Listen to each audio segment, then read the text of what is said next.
We had this was right after we moved to Bumpus. We had just moved, horses were running around. My kids look out the window and my daughter says, "Oh, Mom, there's a bear chasing the horses." And I look out and it looked like a bear chasing the horses. And then I realized it was a Rottweiler, and there were actually two. So I grabbed a baseball bat and I ran out there, and it was a male and a female. Sorry, Jeff. The male saw my body language and knew I was not fooling around, and he hightailed it out of there. But the female turned around, had her head down, eyes locked, and she starts walking towards me slowly. And I'm ready, I've got my baseball bat. And then all of a sudden, she looks up over my shoulder, and she turns around and she walks off. I was like, that is weird. So I turn around, and I've got 4 horses standing directly behind me. And they scared her, but they didn't scare her. That's not why they were there. They were there because I represented the safest place in the whole area. They could have been as far away as possible, but they chose to be with me because I'm the source of safety. Would you like to play this? He loves to play the friendly game. Okay, all right, play it.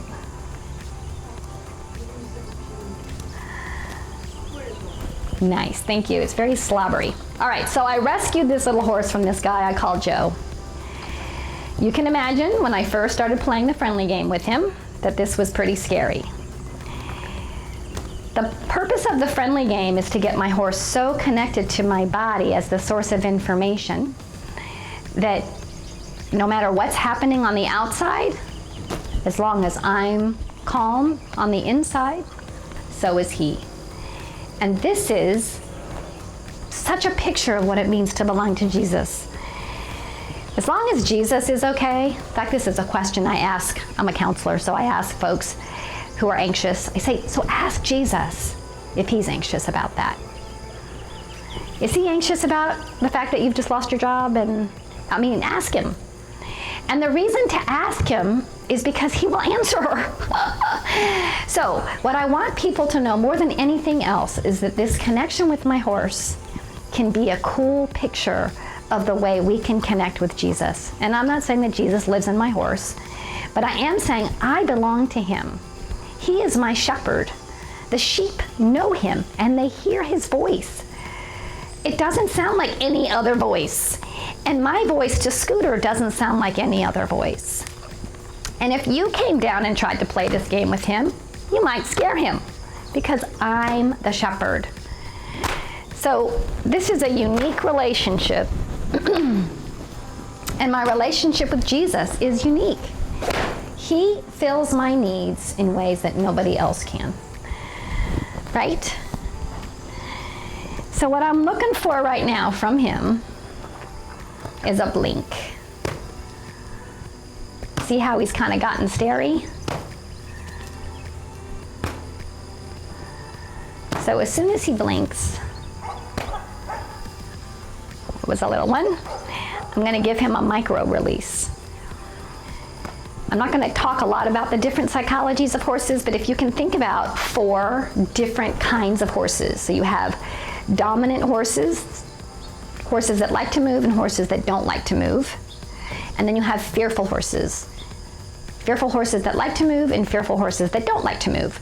So in the Pirelli system, they call them left-brained introverts, left-brained extroverts, right-brained introverts, right-brained extroverts.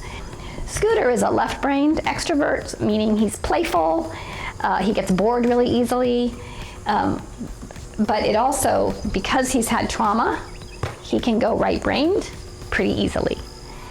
So when he gets fearful, I'm gonna look for the blink. Ooh, you're all tangled, buddy, sorry. There we go. And then I'm gonna give him a release. And then he's like, oh, okay, we're all right. So in terms of the practical part of this for your horse, in terms of combining discipleship and horsemanship, if you can start recognizing your horse's attempt to relax and reward that, you'll build in, you've got a horse with PTSD, you'll really start to build in this reflex to relax, this reflex to rest. Jesus says, come unto me and I'll rest you. Then I want to start being able to talk to the nose and ask it to go away. I want to start being able to talk to the hind end and the front end. And at a very high level, we're talking about just a suggestion. But the difference in my body, I'm going to release that because he put effort into not moving the front end. But the purpose of these games is to help him know how to respond appropriately to pressure, which is 2 eyes on me. So biologically, horses have what we call binocular vision. They can see 2 different images out of each eye and make sense of it, which is crazy to me. But it's why your horse can be going in a straight line, see something over there and spook, see something over there and spook, because they are constantly looking for anacondas, as I call them. So there's an anaconda over there, actually, straight from the Amazon. I think you guys can see it. It's huge.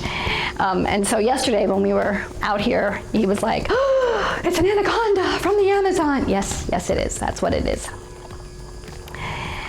What I want to do is start to have my horse understand how to respond appropriately to pressure on the ground so that I can communicate 2 things, speed and direction.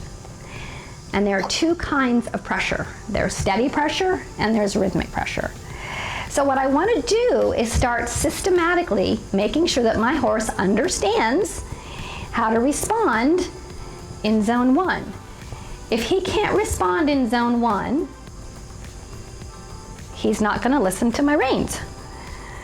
If he can't respond appropriately in zone 3, he's not going to listen to my seat.